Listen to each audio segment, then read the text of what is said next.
The wrestling season at Kenosha Bradford means two things: a quality group of young grapplers and the leadership of head coach Jerril Grover.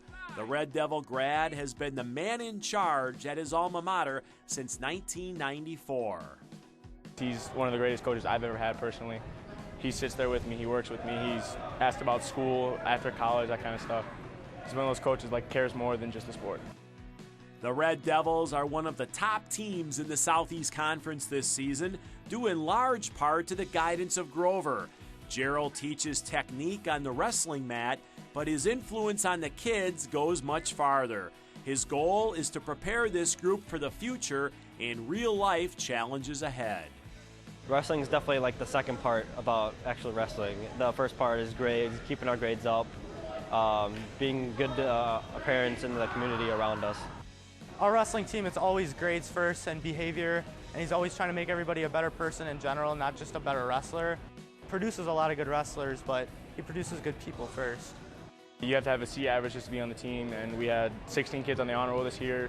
He gave out awards for that. He was very proud of the fact that we were actually striving to be better, not only athletically, but academically.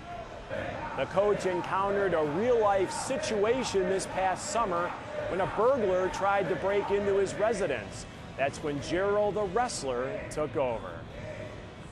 Jerril forced the intruder back outside the house and hog-tied him with a garden hose. He then held the man down until police arrived.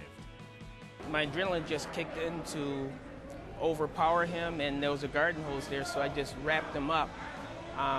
People were saying, well, you should do it. You should have done this to him. I should have done. No, he had already submitted. I didn't want to do any more harm to him because I can see he was kind of impaired in a way. It showed our young men here too, and women, that you can be physical, but you can still show respect to it too. You can show humility in it also.